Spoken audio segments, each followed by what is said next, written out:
الرحمن.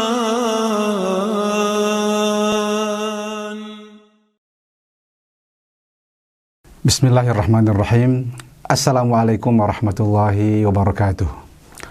Alhamdulillahilladzi anzala ala abdihil kitab wa lam yaj'al lahu iwaja qayyiman liyunzira ba'san shadidan min ladun wa yubashshiral mu'minina alladhina ya'maluna as-salihati anna lahum ajran hasana. Allahumma salli ala Sayyidina Muhammadin wa ala ali Sayyidina Muhammad. Subhanaka la ilma lana illa ma 'allamtana innaka antal alimul hakim. Wa subhanak la fahma lana illa ma fahamtana innaka antal jawadul karim. Wa qur rabbi zidni ilma. Allahumma anfa'na bima 'allamtana wa 'allimna ma yanfa'una wa zidna 'uluman tanfa'una biha fid dini wad dunya wal akhirah. Allahumma ati nufusaha taqwaha wa zakkiha anta khairu man zakkaha anta waliyuha wa maulaha. Rabbana ighfir lana wa liwalidina wa li asatidatina wa li masyayikhina wa li tullabina wa li jami'il muslimina wal muslimat wal mu'minina wal mu'minat bi rahmatika ya arhamar rahimin. Para pemirsa IQC Channel yang dirahmati Allah Subhanahu wa taala. Berjumpa lagi dalam program Tadabbur Al-Quran. Alhamdulillah, pada pertemuan pertama kita telah membahas tentang makna, pengertian, dan dalil-dalil tentang Tadabbur Al-Quran. Dan pertemuan yang lalu, di pertemuan kedua, telah kita bahas tentang ciri-ciri atau tanda-tanda seseorang itu telah disebut bertadabbur atau belum. Dan pada pertemuan yang ketiga kali ini, insya Allah kita akan membahas tentang langkah-langkah dalam mentadabburi Al-Quran. Sahabat IQC Channel yang dirahmati Allah Subhanahu wa taala, ada banyak langkah-langkah, ada banyak tips-tips yang telah dijelaskan oleh para ulama dalam mentadabburi Al-Quran. Namun pada pertemuan kali ini kami mencoba untuk memfokuskan pembahasan dari langkah-langkah mentadabburi Al-Quran yang disusun oleh Kiai Haji Bakhtiar Nasir selaku pimpinan Aqil Islamic Center sekaligus founder dari Ar-Rahman Quranic College. 10 langkah ini atau 10 metode ini telah diaplikasikan dan dibuat workshop di berbagai daerah di Indonesia sejak kurang lebih tahun 2005 dan sampai hari ini alhamdulillah telah melahirkan ribuan alumni dari para peserta workshop Tadabbur Al-Quran. Bismillahirrahmanirrahim. Adapun 10 langkah atau metode yang telah disusun oleh Gurunda Kiai Haji Bakhtiar Nasir. Yang pertama adalah membaca Al-Quranul Karim dengan tilawah mutadabbirah, yaitu membaca dengan bacaan yang penuh dengan penghayatan, penuh dengan perenungan, menyertakan hati dan pikiran, serta membaca dengan pelan dan menikmati setiap ayat yang dibacanya. Tentu di sini juga kita akan dituntut untuk membaca sesuai dengan kaidah ilmu tajwid, baik itu dari makharijul huruf, sifatul huruf, sampai pada tingkat waqaf dan ibtida'nya. Sebab bacaan yang baik dan benar sekaligus sesuai dengan kaidah ilmu tajwid dan waqaf serta ibtida'nya, ini akan mempermudah langkah-langkah dalam memahami Al-Quran yang akan ditadabburi. Dan selain itu juga para peserta atau para pentadabbur sangat diharapkan agar bisa menjaga adab-adab dalam membaca Al-Quran. Misalnya dia bersuci terlebih dahulu, karena Al-Quran ini suci, sehingga sangat layak dan seharusnya kita bersuci terlebih dahulu sebelum berinteraksi dengannya. Yang kedua, ya, senantiasa menjaga hati dan pikiran, juga menghadap kiblat dan tidak meletakkan Al-Quran di tempat yang tidak semestinya, atau misalnya meletakkan benda-benda seperti buku di atas mushaf. Ya, mushaf Al-Quran harus selalu diletakkan di atas. Kemudian saat membaca juga berusaha untuk tidak meletakkan di tempat yang letak dengan kaki ataupun benda-benda yang dapat atau tidak sesuai dengan kaidah-kaidah atau tidak semestinya diletakkan di tempat-tempat yang tidak layak baginya, karena dia adalah Al-Quranul Karim. Itu kira-kira langkah pertama, dengan tilawah mutadabbirah disertai dengan adab-adab yang harus dilalui oleh para peserta. Adapun langkah yang kedua adalah menghafal. Nah, setelah membaca dengan bacaan yang baik dan benar, penuh penghayatan, maka peserta berusaha untuk menghafalkan apa yang akan ditadabburinya. Karena itu, dalam bertadabbur ini juga kita tidak bisa langsung menghafal banyak, karena proses tadabbur ini adalah proses yang memakan waktu. Sebab jika seseorang itu bertadabbur melebihi dari 10 ayat, maka kemungkinan besar tidak maksimal dalam mentadabburi ayat-ayat Al-Quran. Sebab para sahabat pun tidak melewati dari 10 ayat saat mereka mentadabburi Al-Quranul Karim. Bahkan mereka tidak melanjutkan tadabburnya, pembelajarannya sebelum mengamalkan. Masya Allah. Dan ini patut untuk kita contoh, sebab metode mereka, para sahabat yang langsung dibina oleh baginda sallallahu alaihi wasallam adalah metode terbaik dalam berinteraksi dengan Al-Quranul Karim. Karena itu para peserta diharuskan untuk bisa membatasi diri agar tidak terburu-buru untuk menguasai banyak ayat. Ya, dia cukup menghafalkan kira-kira berapa ayat yang akan dia tadabburi.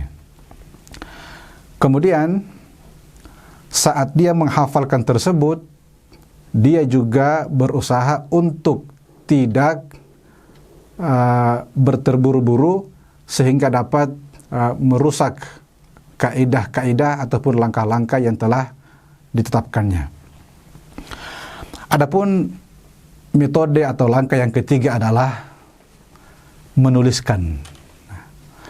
Jadi setelah dia membaca dengan bacaan yang tilawah mutadabbirah, kemudian menghafalkan, maka peserta dituntut untuk bisa menuliskan ayat yang telah dihafalkannya tadi. Dan proses menuliskan juga ini ada 2 langkah. Yang pertama, peserta diminta untuk menuliskan sesuai dengan rasam Utsmani yang ada dalam Al-Quranul Karim, atau rasam Utsmani yang sudah disepakati oleh para ulama.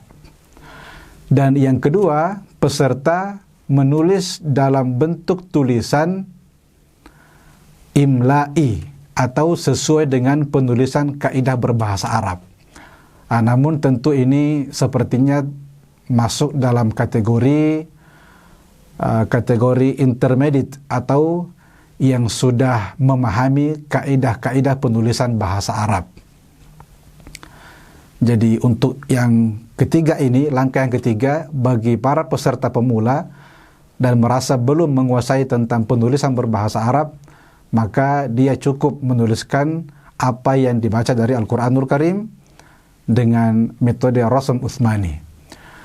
Apa di antara hikmah kenapa harus menuliskan ayat-ayat yang akan ditadaburi? Yang pertama, untuk lebih memperkuat hafalan dari yang akan ditadaburinya. Sebab dengan menghafalkan dan menuliskannya akan semakin menambah kekuatan hafalan, sekaligus juga melatih dirinya untuk bisa berinteraksi dengan Al-Quranul Karim lebih luas, lebih dalam, dan mudah-mudahan tangan yang dipakai, yang digunakan untuk menulis Quran ini juga mendapatkan pahala dari Allah Subhanahu wa Ta'ala. Kalau bisa bersaksi bahwa tangan ini pernah digunakan untuk menulis ayat-ayat Allah Subhanahu wa Ta'ala. Dan selain menambah kekuatan hafalan saat menuliskan Al-Quran, maka peserta juga akan mendapatkan manfaat, yaitu mencoba untuk mendapatkan poin-poin atau kesimpulan-kesimpulan, penggalan-penggalan dari ayat yang ditulisnya. Sehingga dengan demikian dia akan mendapatkan banyak manfaat dari menulis Al-Quran atau mushaf ini. Kemudian langkah yang keempat adalah menerjemahkan kosakata Al-Quran. Alhamdulillah, saat ini telah banyak penerbit yang menerbitkan mushaf dengan terjemahan kosakata atau perkata dari Al-Quran ini agar dapat mempermudah bagi pembaca, apalagi calon pentadabbur, untuk memperluas khazanah pengetahuan bahasa Arabnya.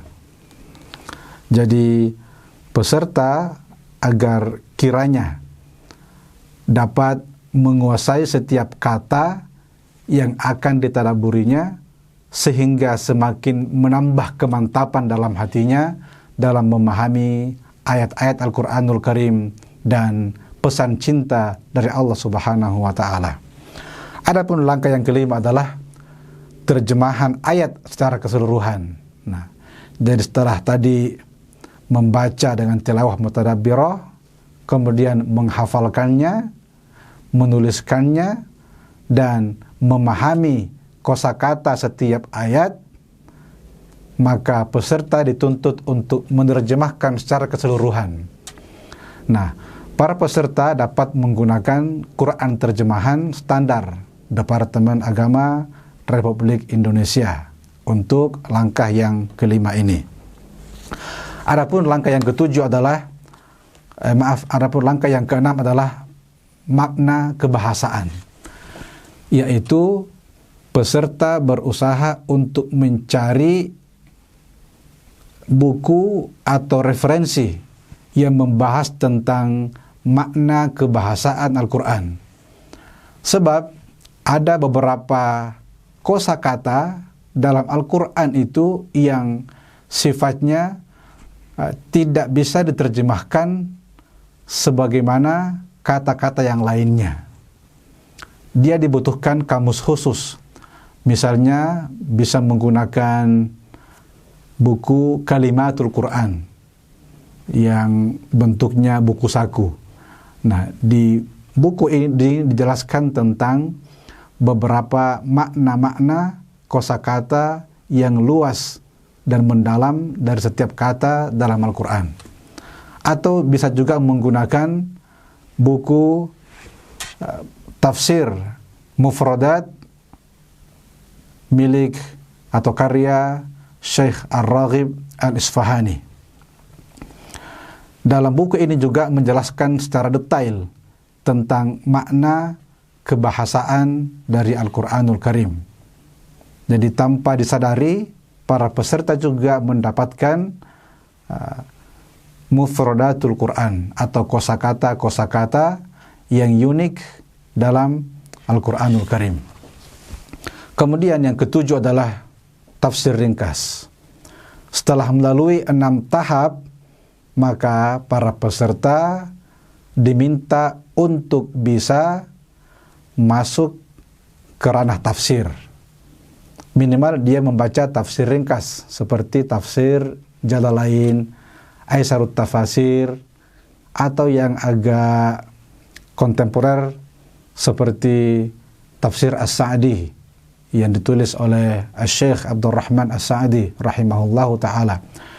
Sehingga dengan membaca tafsir tersebut, para peserta mendapatkan lebih luas tentang pemahaman-pemahaman terhadap Al-Quranul Karim, dan tentunya dapat menjaga dirinya dari beropini sehingga dikhawatirkan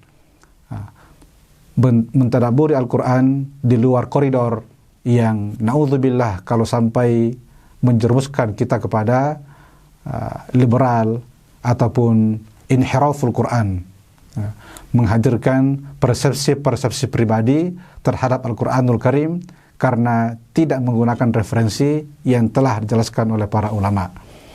Untuk sesi pertama kali ini kita cukupkan sampai di langkah yang ketujuh, dan insya Allah pada sesi berikutnya kita akan melanjutkan pada langkah yang ke-8 sampai dengan yang ke-10 dengan semua derivasinya.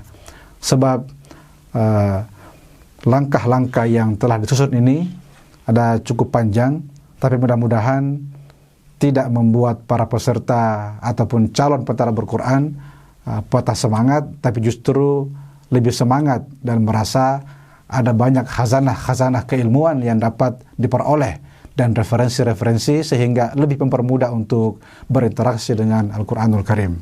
Subhanakallahumma bihamdik, asyhadu an la ilaha illa anta, astaghfiruka wa atubu ilaik. Wassalamualaikum warahmatullahi wabarakatuh.